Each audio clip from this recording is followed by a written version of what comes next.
My name is Lucas. One night, I was sitting in the living room watching a horror movie. The movie was long, and I really enjoyed it.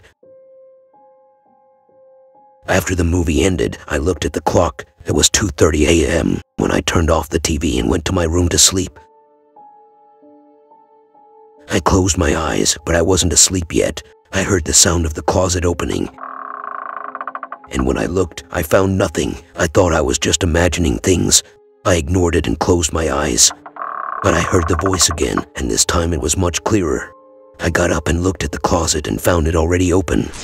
An old woman appeared from inside. She had a terrifying appearance, with sharp teeth and one eye. The other was missing. I was terrified. She was looking at me and laughing.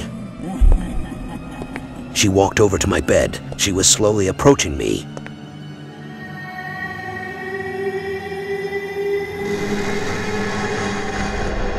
I woke up in a panic. I was so relieved when I realized it was just a nightmare. I thought it was because I had been watching horror movies late at night, but what interrupted my thinking was that I found the closet already open. Despite the fact that I'm sure I closed before going to bed. My little sister knocked on my room's door and opened it. I asked her, did anyone enter the room while I was sleeping? She told me that everyone in the house was asleep, even she, and she just woke up. This means that I was alone and no one entered the room. I have never forgotten this night. Until this moment, I do not know whether what I saw was a dream or reality.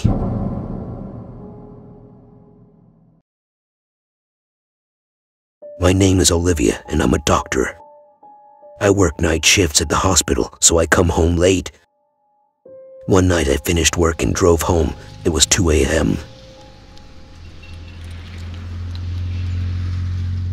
And suddenly the car broke down on a deserted road. Trees were surrounding the road, and the lights were dim. I didn't have much idea how to fix cars, so I got into big trouble. I looked around to ask for help, but no one was in the whole area. Then I saw a shadow appear from far away, but I could not make out its features very well. It was a scary-looking man. He was looking straight at me and getting closer and closer. I ran quickly through the woods to hide from him, but he kept chasing me. He said, "Where are you, beautiful? Let's spend the night together." I tried to hold my breath so he wouldn't find me, but he did. He started approaching me with his terrifying face, so I screamed at the top of my lungs. Suddenly, a young man appeared, wielding a large stick, and hit the man on the head with a blow that knocked him to the ground and knocked him unconscious. The young man grabbed my hand and we ran towards the car. He started trying to fix the car quickly. I didn't know him, but his presence made me feel a little safe. I took out my phone and wanted to call the police, but he prevented me and told me that the police were looking for him because he was accused of a crime he never committed. If the police came, they would definitely arrest him. And here I saw the scary man emerge from the woods and approach us. The young man told me to drive and go quickly, and he would take care of him. I drove at a crazy speed, and I was feeling strange. I had never met this young man before, but he will live in my memory as the reason for my rescue.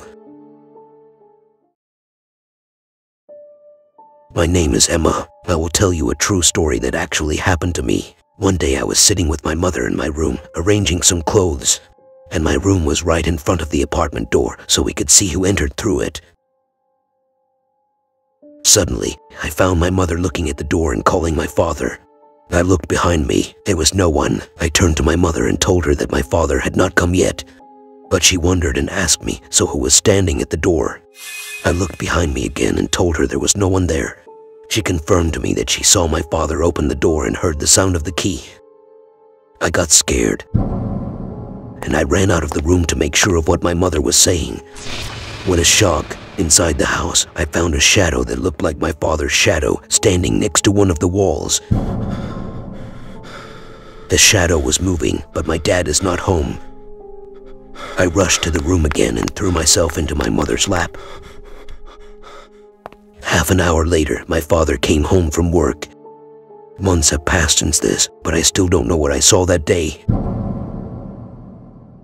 Hello everyone, I hope you enjoyed the story. Don't forget to subscribe to the channel and become a member of the Midnight Screams family. Also don't forget to like and share the video with your friends. And if you have a horror story or other terrifying experience, you can send it to the email address in the description. Wait for me every Sunday and Wednesday with a new animated story, and activate the bell button to receive all new updates. I love you so much. Have a nice day.